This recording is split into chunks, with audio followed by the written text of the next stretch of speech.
Hello guys, welcome to 5th Generation Hobby Shop and welcome to another review and unboxing. Mag-unbox tayo ng airgun Glock 19X. By the way, shout out kay Sir Roy ng Cebu. Again, this is the airgun pistol Glock 19X. Yan, airgun caliber 4.5mm pistol, 3 joules, CO2 powered, 4.5mm steel BBs. Ito yung bala niya, steel BBs 4.5. This is copper coated. Yan, dumidikit po yan sa magnet. Okay, steel ball 4.5mm tapos CO2. This is the CO2. Yung isang CO2 more or less 60 shots po ito. More or less 60 shots bago maubos. This is disposable. Okay? So ayan, Glock 19X. Ito yung specs, CO2 powered, 3 joules, steel BBs, blowback po ito, metal slide polymer frame, double and single action. Ang capacity ng magazine is 18, smooth bore barrel. Fully licensed by, officially licensed product of Glock. This is Coyote color. Coyote Glock 19X. Coyote. Ito siya guys. Full markings, Glock 19X. Napaka-pulido ng markings ni Yomarex. Kahit sa grip. Ayan, oh. Napakaganda ng markings ni Yomarex talaga. No? Sight niya, ang ganda rin, oh. Naka-tritium sight na siya, oh. 3 white dots. Ayan. So, yung X po, ibig sabihin ng X is crossover. Crossover ng dalawang model. So, ito, yung slide nito is a Glock 19. Tapos, yung ilalim niya, yung frame, sa Glock 17. Yan, combination siya na crossover ng dalawang model. Pero pag may nakita kayong Glock 19 na walang X, Glock 19 yung model na yun. Mas maiksi yung grip nun eh, yung Glock 19. Pero pansinin nyo yung grip ng 19X. Grip siya ng Glock 17. Pero yung slide, kasing haba ng Glock 19. Yan. So yun yung ibig sabihin ng X, crossover. Ganda oh.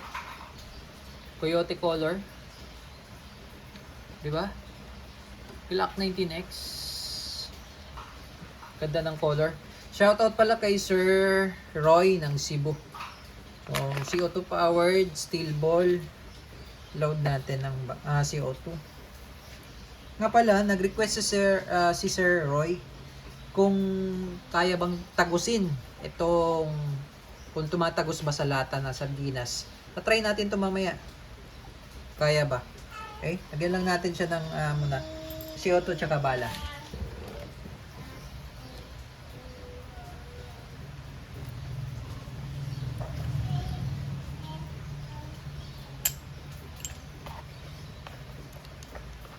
May kasama na rin siyang allen pampihit.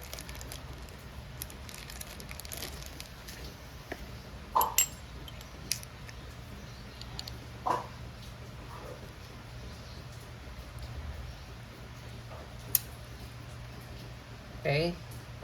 Kailangan mabilis po pumihit at kailangan tamang higpit lang. Load tayo bala. Load ng bala. Taktak mo lang.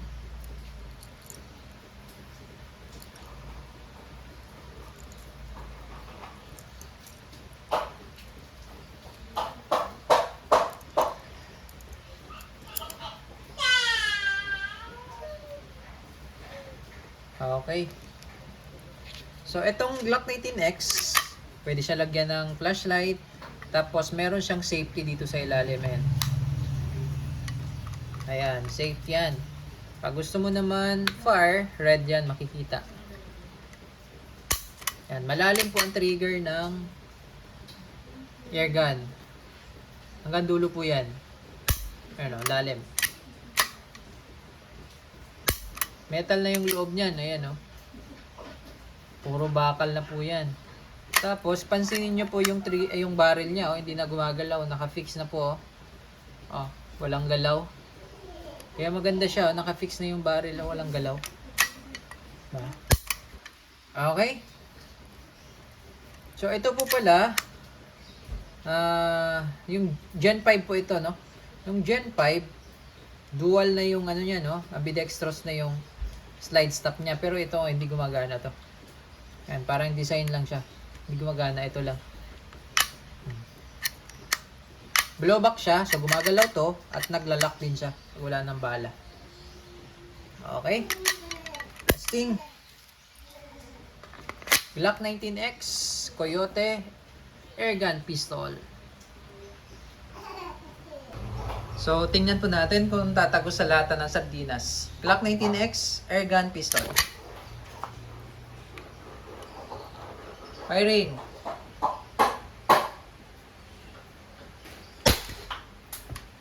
Tingnan natin, guys. Yung layo ko, guys, sa target, nasa about 2 meters away from the target. Ito yung una nating first shot. Yan. First layer, butas. Then second layer, butas. So tumagos talaga siya, guys. Tumatagos siya sa lata ng sardinas. Ayan.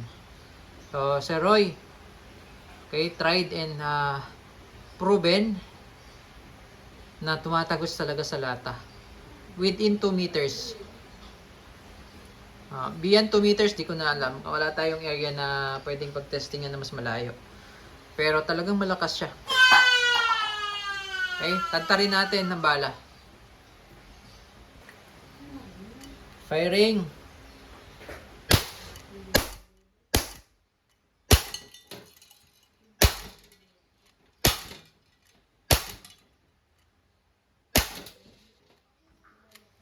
Okay, nag-lock na siya. Open slide. Ibig sabihin, wala nang bala yan. Release nyo lang magazine. Tapos, atake nyo to. Release. Hammer down. Tingnan po natin kung ano yung result. Kung ano yung nangyari sa lata.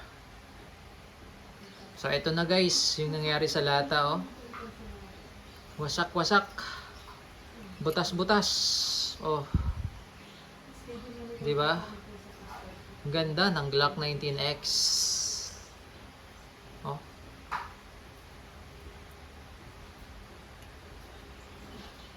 Lakas. So, yun lamang po. All goods na po. Glock 19X. Airgun Pistol Steel BB. Ang bala, si auto powered by Yomarex.